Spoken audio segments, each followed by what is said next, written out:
So hello guys, welcome to our channel. आशा करता हूँ आप सभी अच्छे होंगे।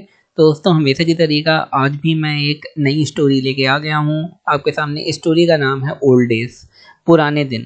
तो दोस्तों, हमेशा की तरीका हम लोग इंग्लिश पढ़ने, बोलने और लिखने तीनों तरीके की इंग्लिश आपको आ जाए, इसके ऊपर फोकस करेंगे।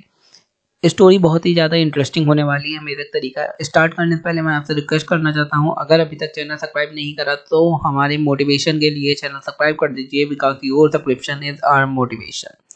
तो दोस्तों, स्टोरी एक एक वर्ड करके पढ़ेंगे, हर वर्ड का मीनिंग समझेंगे।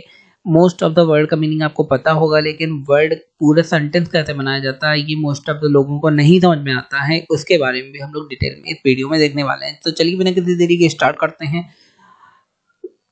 पहला सेंटेंस दिया है दी ओल्ड गुड डेज। तो यहाँ पे ओल्ड माने बूढ़ा भी होता है, ओल्ड माने पुराना भी होता है। तो आपको सेंस लगाना है सेंटेंस को पढ़ के कि ओल्ड किस ओल्ड का मतलब यहाँ पे पूछा गया है। तो दी ओल्ड, ओल्ड माने पुराना, गुड माने अच्छे, डेज माने दिन, मतलब पुराने अच्छे दिन। सिंपल मीनिंग निकलना है। स्टोरीज हमेशा पुरानी होती हैं, पुरानी कहानियों में आधारित होती है, इसलिए हम लोग ओल्ड की बात करते हैं, या फिर हम लोग कभी कभी कह देते हैं वंस अपॉन अ टाइम, मतलब एक बार की बात है। तो यहाँ पे द ओल्ड गुड डेज कहा गया है। पास्ट अवे, अच्छा पास्ट अवे आपने काफी बार कहा होगा, जब कोई खत्म हो जाता है, नहीं रहता है, तो उसके लिए हम लोग पास्ट अवे यूज करते हैं। और यहाँ पे भी पास्ट अवे यूज हुआ है। तो इंग्लिश में एक वर्ड के मल्टीपल मीनिंग होते हैं, ये आपको पता ही होगा। तो यहाँ पे पास्ट अवे माने कोई खत्म हो गया है, या फिर पास्ट अवे माने समय का बीत जाना, उसे भी पास्ट अवे कहते हैं। तो यहाँ पे पास्ट अवे फॉरएवर माने होता है हमेशा के लिए। तो the old days passed away forever, जो पुराने दिन हैं हमेशा के लिए वो चले गए हैं, ये इसका मतलब है। क्योंकि ओल्ड एज स्टोरीज का नाम है, पुराने दिन। आगे क्या है, दिस। दिस माने यह भी होता है, दिस माने इस भी कर सकते हैं। ये आपके सेंटेंस के ऊपर है कि उसका मतलब क्या है, उसका मीनिंग क्या निकल रहा है, उसके अकॉर्डिंग आप दिस का यूज कर सकते हैं। दिस चेंज, चेंज माने आपको पता ही होगा परिवर्तन होता है। मेड, मेड माने अच्छा घर पे मेड जो होता है वो बनाना, खाना बनाना मेड होता है, कोई चीज बनाना मेड होता है, या फिर किसी चीज में परिवर्तन होना, उसके लिए भी मेड का ही यूज करते हैं। दिस चेंज मेड, इस परिवर्तन ने, मेड माने बनाया। रामू, रामू कौन है, पतंग की दुकान वाला, पतंग बेचने वाला। रामू सैड, सैड माने दुखी। अच्छा, इसमें मोस्ट ऑफ द सेंटेंस में आपको मतलब समझ में आ रहा होगा हर वर्ड का कि चेंज माने क्या होता है, मेड माने क्या होता है, लेकिन क्या नहीं आता, हम लोगों को नहीं आता है कि किस तरीके से सेंटेंस को गढ़ा जाए, पिरोया जाए, पूरा एक सेंटेंस बना दिया जाए उन सिंपल वर्ड से। तो वही मैं आपको बताना चाहता हूँ। तो this change made Ramu sad, इस परिवर्तन ने रामू को दुखी कर दिया। किस परिवर्तन ने दुखी कर दिया, क्योंकि पुराने दिन चले गए थे। ये कहानी है रामू के ऊपर। रामू एक पतंग बेचने वाला है, क्योंकि लोगों ने पतंग खरीदना बंद कर दिया है, इसलिए रामू ने अब पतंग बेचना भी बंद कर दिया है, उसने अपनी दुकान बंद कर दी है। तो उसी के ऊपर एक स्टोरी है, वही हम लोग रीड कर रहे हैं। तो इस परिवर्तन ने रामू को बहुत दुखी कर दिया। अच्छा, जितने भी मैं सेंटेंस बताता हूँ उसे अपने ऊपर आप अप्लाई करके देखिए, तो आपको और ज्यादा अच्छे से समझ में आएगा। आगे, पीपल, पीपल माने लोग। लेफ्ट, लेफ्ट माने क्या होता है, छोड़ देना। टेकिंग इंटरेस्ट, अच्छा अब टेकिंग इंटरेस्ट तो आपने सुना होगा, इंटरेस्ट माने होता है रुचि, लेकिन टेकिंग इंटरेस्ट माने क्या होता है, किसी चीज में रुचि लेना। तो ये एक नया वर्ड है। आप इंटरेस्ट को इस तरीके से भी बोल सकते हैं जब आपको अपना कोई वर्ड बनाना हो। People left taking interest in माने में, काइट माने पतंग, और फ्लाइंग माने उड़ाना। फ्लाइंग आपको पता ही होगा, उड़ाना होता है। People left in taking interest in kite flying. अब यहाँ पे एक चीज और देखने वाली है, आप ये भी देखते रहिए, क्योंकि स्टोरी है, स्टोरी में पास्ट टेंस का यूज होता है। तो पास्ट में सिंपल पास्ट भी हो सकता है जिसमें सेकंड फॉर्म लगता है, पास्ट कंटिन्यूअस जिसमें वॉज वर्ब और वर्ब की फर्स्ट फॉर्म के साथ आईएनजी लगता है, या पास्ट परफेक्ट जो हैड होता है। तीनों में से कोई भी पास्ट लग सकते हैं। तो मोस्ट ऑफ द केस में सिंपल पास्ट मतलब सिर्फ वर्ब की सेकंड फॉर्म लगाई जाती है। जैसे यहाँ पे मेक का मेड कर दिया, सेकंड फॉर्म बन गई, और ये सिंपल पास्ट का सेंटेंस हो गया। आगे, पीपल लेफ्ट, लीव माने छोड़ना होता है, लेफ्ट, लेफ्ट माने सेकंड फॉर्म हो गई। तो people left taking interest in kite flying, लोगों ने पतंग उड़ाने में रुचि कम कर दी या छोड़ दी, मतलब जब पुरानी स्टोरीज के बारे में है तो हम लोग पास्ट टेंस का यूज करेंगे। आपको आई होप आइडिया लग रहा होगा। अगर कोई आपको कंफ्यूजन है, आपको कुछ भी बताना है वीडियो के बारे में, अच्छा लगा बुरा लगा या कोई चीज़ इंप्रूव कर लूँ, तो उसे आप कमेंट सेक्शन में आप लिख सकते हैं। सो माने होता है इसलिए, या फिर सो माने अतः भी कर सकते हैं। ही माने वह, हैड, यहाँ पे हैड लगा है। हैड का मीनिंग क्या होगा? हैड का मीनिंग होगा था, मतलब past perfect tense. Past perfect tense कब लगता है अभी मैं आपको बताऊंगा, पहले पूरा सेंटेंस आप देख लीजिए। So he had to sell, sell माने बेचना, हिज माने उसकी, हिज माने उसकी, शॉप, शॉप माने दुकान। हर शॉप अगर होता तो लड़के के लिए हर लगता है, और हिज शॉप क्योंकि लगा है तो वो लड़के के लिए हिज शॉप। सो माने इसलिए, ही माने वह, हैड टू, हैड टू कब लगता है? हैड जब लगता है जब पुरानी बात हो रही है और क्योंकि उसे बेचना पड़ गई थी कोई चीज, तो हम लोग हैड या हैव लगाते हैं। लेकिन क्योंकि पास्ट की बात है तो यहाँ पे पास्ट परफेक्ट टेंस हैड का यूज करेंगे। जब कोई चीज आपको करनी पड़े, थोड़ी जबरदस्ती हो, उसमें आपका मन ना हो, तो वहां पे हैड लगा देंगे। सो ही हैड टू सेल माने बेचना, ही शॉप, इसलिए उसे अपनी शॉप को बेचना पड़ा। एंड माने और, बिकेम माने बन जाना, बिकम या बिकेम, बिकम की सेकेंड फॉर्म है, मतलब second simple past tense.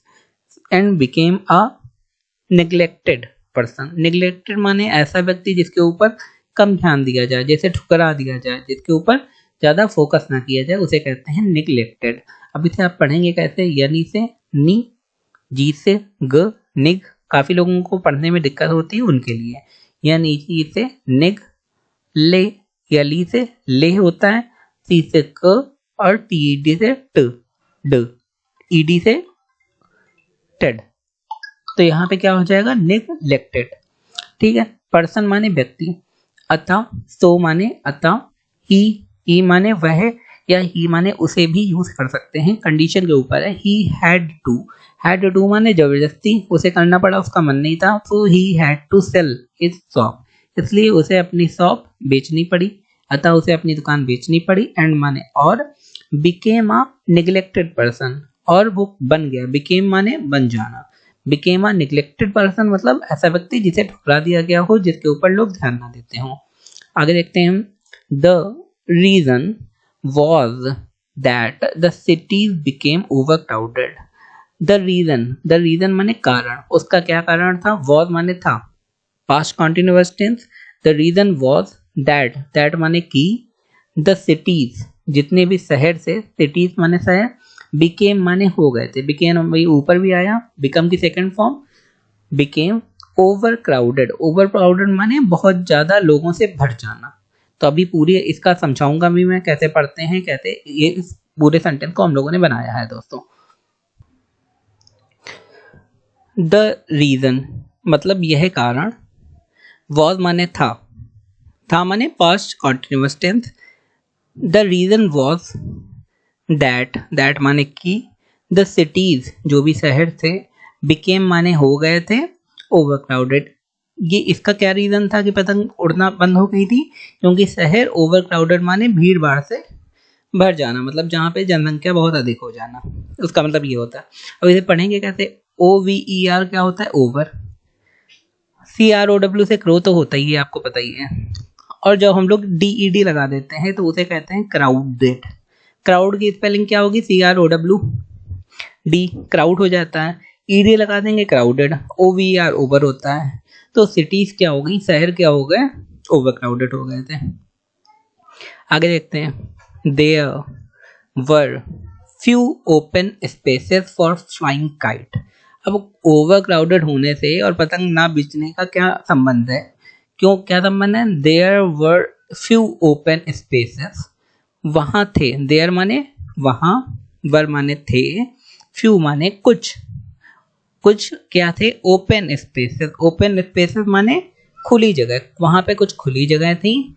For के लिए, फ्लाइंग काइट पतंग उड़ाने के लिए, क्योंकि पतंग उड़ाने के लिए जो जगह होती है वो आपको खुला आसमान चाहिए होता है, एक ग्राउंड चाहिए होता है, तो खुली जगह बहुत कम थी क्योंकि हर जगह ओवर क्राउडेड हो गए थे, शहर बन गए थे, घर बन गए थे। तो उसका मतलब यही है, there were few open spaces for flying kite. आगे देखते हैं एडल्ट्स। एडल्ट्स कौन होते हैं? जो वयस्क हो गए होते हैं। डिस्डेन्ड, डिस्डेन्स माने आपको अस्वीकार कर देना या नापसंद कर देना। काइट्स, जो बड़े लोग थे उन्हें पतंगे उड़ाना पसंद नहीं था। क्यों नहीं पसंद था? क्योंकि कहीं मंजा फंस जाता है, कहीं बच्चे दौड़ लगाते हैं, तो वयस्क लोग पतंग उड़ाने के कार्यों को नापसंद करने लगे थे। एंड माने और, चिल्ड्रन माने बच्चे। प्रेफर्ड, यहाँ पे प्रेफर नहीं लगाया, प्रेफर्ड मतलब सेकंड फॉर्म, क्योंकि पास्ट में चल रही है स्टोरी इसलिए हम लोग सेकंड फॉर्म लगाएंगे प्रेफर्ड। प्रेफर्ड माने किसी चीज को तवज्जो देना किसी और चीज के। तो and children preferred to spend, spend माने बिताना।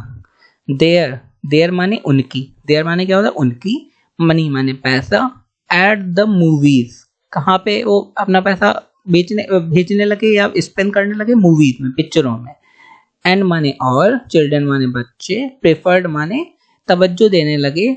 स्पेंड देयर मनी, अपने पैसे को खर्च करना किसमें? मूवीज में। क्योंकि अब बच्चे पैसे को मूवीज के लिए खर्च करने लगे इसलिए पतंग उड़ाना उन्होंने कम कर दिया। अब इसे पढ़ेंगे कैसे, या आपको जब बोलना होगा तब कैसे बोलेंगे? Children preferred. आप अपने ऊपर कोई भी सेंटेंस बना सकते हैं, जैसे I prefer to spend my money in like biking, in cycling और समथिंग, कि आप ऐसे सेंटेंस अपने ऊपर भी बनाइए जिससे आपको इसका पूरा मतलब समझ में आए। Children prefer to spend their money at the movies. आगे सो माने इसलिए, रामू माने रामू जो था दुकान वाला, बिकेम, बिकम की सेकंड फॉर्म बिकेम, बिकेम माने मैंने क्या बताया था? बन गया।